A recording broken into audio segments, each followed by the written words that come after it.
So we are in Barbados. Guess what? I ran into my sister from the Caribbean.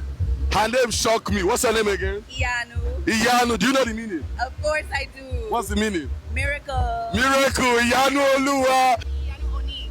Iyanu. Oni. Iyanu Oni. Miracle of today. Yes. That's what's up. Where are you from? I'm from Trinidad and the Dominican Republic. She's from Trinidad and Dominican Republic. This is really amazing, man. Africa is beyond the continent. Africa is extended to the Caribbean. Yes. You say you have a brother. What's your brother's name? My brother is Ayodele Oni. Ayodele Oni. What's the meaning? Joy has come home today. Joy has come home today. Ayodele Oni, man. Ayo. Shout out Ayo. You're so beautiful and gorgeous, and I'm proud of you. The fact that you still hold on to your culture and you're not letting go. Have you ever been to Nigeria before? No, I can't wait. I want to go so bad. That's my next trip. A little tiny bit of Yoruba. Oh yes, say one thing in Yoruba. Kiloruko. Oruko mini. Iyanu. Iyanu. Oni. Iyanu Oni. That's what's up. Okay. Man, I'm so happy, man. Where are we? We're in Barbados. We are in Barbados. Crop over is lit. Barbados has been blowing my mind. Meeting my sisters from the Caribbean, my brothers from the Caribbean. Iyanu what? So happy to have you too. You're so beautiful, man. Don't stop and make sure you visit the motherland. What's your religion? Well, actually, I grew up in Ifa. Ifa? I see. That's not even a lie. That's actually not even a lie. Her religion is Ifa. I'm the daughter of Obatala. She's the daughter of Obatala, worshiping God in her own image and understanding. That's what I'm talking about. Nice to meet you, Mama. Nice to meet you. Keep looking beautiful. We love you from the motherland and from Nigeria. Keep your name, keep your identity, keep your religion. That's what I'm talking about. Yes. Tell them one thing. The one thing I would say to the Caribbean is to welcome our brothers and sisters from Africa. Stop saying that, what they do over there is devil worship or, the anti-blackness that sometimes is prevalent in the Caribbean. Not everywhere, right? But sometimes we can be very anti-black because we were colonized, right? So I would want us to be more open to our African brothers and sisters and really create that connection that was lost between the islands and African people and African American people, because I'm from America as well, right? So we're all one set of people. I love that. God bless you, Mama. Nice to meet you. Can I have a hug? Ẹ ti gbọ́. Any part of the world tí o bá lọ, tí o bá rí àwọn aláwọ̀ dúdú ń bẹ̀, ẹ máa fúnra sí wọn. Ẹ lọ check, go and ask them question. Àwọn ọmọ South America, most of our black South America tẹ́ ń wò yẹn, they are from us. A ti rí ọ̀pọ̀lọpọ̀ wọn tí wọ́n ń wá rúùtù wọn, wọ́n fẹ́ padà wálé. Àwọn tí wọ́n tó yìnbó kó lẹ́rú lọ. Síbẹ̀síbẹ̀ wọ́n sì ń gbé ògo ilẹ̀ Yorùbá, wọ́n ń gbé ga níbi tí wọ́n wà. Ìwọ tó wà nínú Nàìjíríà tó kúrẹ̀ nínú ilẹ̀ Yorùbá, kí lorúkọ ọmọ ẹ? Orúkọ wo lẹ ń sọ àwọn ọmọ yín, especially àwọn ọmọ mùsùlùmí? Orúkọ tí ò ní ìtumọ̀. Ìwọ ọmọ mùsùlùmí lọ béèrè kí ni ìtumọ̀ Abdullahi ẹrú. Ẹ lọ máa béèrè ìtumọ̀ orúkọ ọmọ ní ìjánu ọmọ. Ìwọ ọmọ tó bímọ ọmọ, orúkọ tó sọ ọmọ ò ní mínì. Orúkọ tó sọ ò ní mínì. Ẹ̀yin mùsùlùmí, go and ask the meaning of the name you name your child. Ó wà very very important. Ẹ wò wọ́n, ẹni tó tiẹ̀ mọ́lẹ̀ Yorùbá, ó ń sọ Yorùbá lẹ́nu, ó gbọ́ èdè Yorùbá, orúkọ ara ẹ̀ ó ti jẹ́ orúkọ Yorùbá.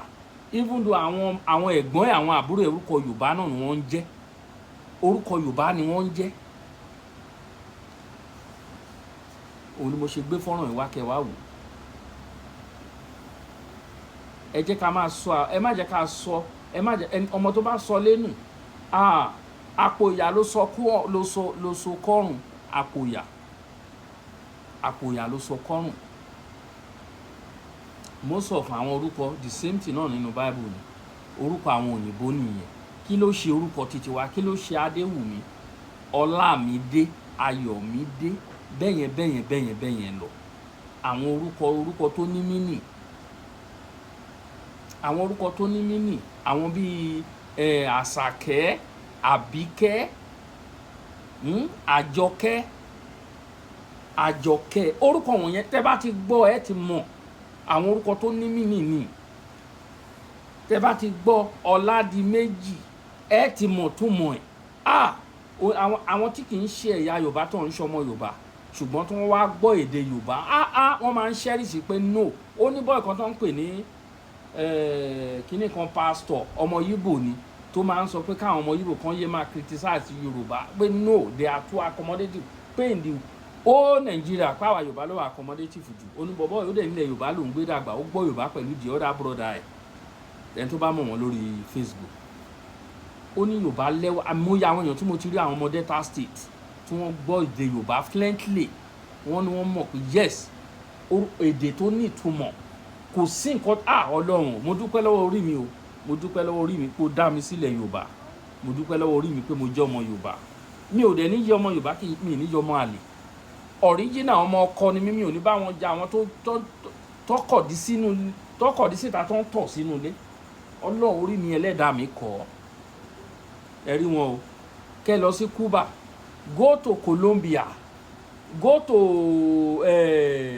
kí náà ti ń pè o kí náà ti ń porúkọ ẹ̀ àwọn bíi yes Cuba Colombia àwọn bíi Chile nǹkan àwọn bíi Brazil go there kẹ́ lọ rìnà wò ẹ wo kan tó ń jà lórí ayélujára láìpẹ́ yìí ọmọ òyìnbó tó ń kífá ó gbọ́ ìjìnlẹ̀ òwe ilẹ̀ Yorùbá ẹ wo atọ́kùn ètò most of àwọn nǹkan tí ó ń sọ ó lóun ò gbọ́ rí likewise me too wọ́n ti bà èdè wa jẹ́ no speak vernacular is prohibited wọ́n fi èdè wọn wọ́n ti fi ń condemn èdè wa àwọn tíṣà wa náà a máa sọ fún wa bẹ́ẹ̀ class captain a máa kọ orúkọ àwọn tó bá sọ vernacular nínú class a máa kọ orúkọ ó máa ṣe o enough is enough gbogbo ẹ̀yin ọ̀dọ́ wa ń sìn tẹ́ lọ read education tẹ́ ń ṣe tíṣà ẹ yára ń létí o ẹ má lọ join ìlú wọn o nǹkan tó ń ṣe fún yẹn má ṣe fún àwọn ọmọ ọlọ́mọ o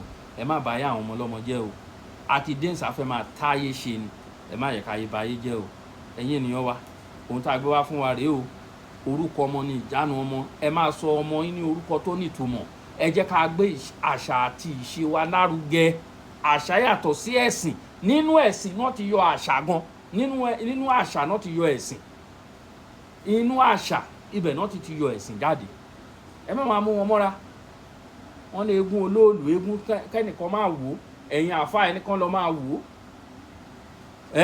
ẹ fẹ́ gbé àṣà lárúbáwá ẹ fẹ́ wá gbé léèrè títí wa àmọye eégún tí wọn kì í wò káàkiri ilẹ̀ Yorùbá tẹ́ pé máa wò ó ni o ó wọ orí fífọ́ lè fọ́ ẹlòmíì tá a fi kú nígbà tó wọn kó máa wò kan wọn pè kan ní èèwọ̀ ẹlẹ́fẹ́ wò wọ́n fẹ́ ṣe orò ẹ rò pé gbogbo kí ni wọ́n kàn ń ṣe láǹsọ̀ wọ́n fi ń fọ̀lú mọ́ ni fún àǹfààní ara yín náà ni wọ́n fẹ́ gbé orò lóru àwọn orò wọn wọ́n fi ń fọ̀lú mọ́ ni fún àwọn àjàkálẹ̀ àrùn táwọn babaláwo bá ti dífá tó ti ń wò pé kí ni kán ṣe o babaláwo ifá àfọ̀hùn and aláwo náà agbóhùn fásità what are you telling me ẹ wo kò ní jù báyìí lọ.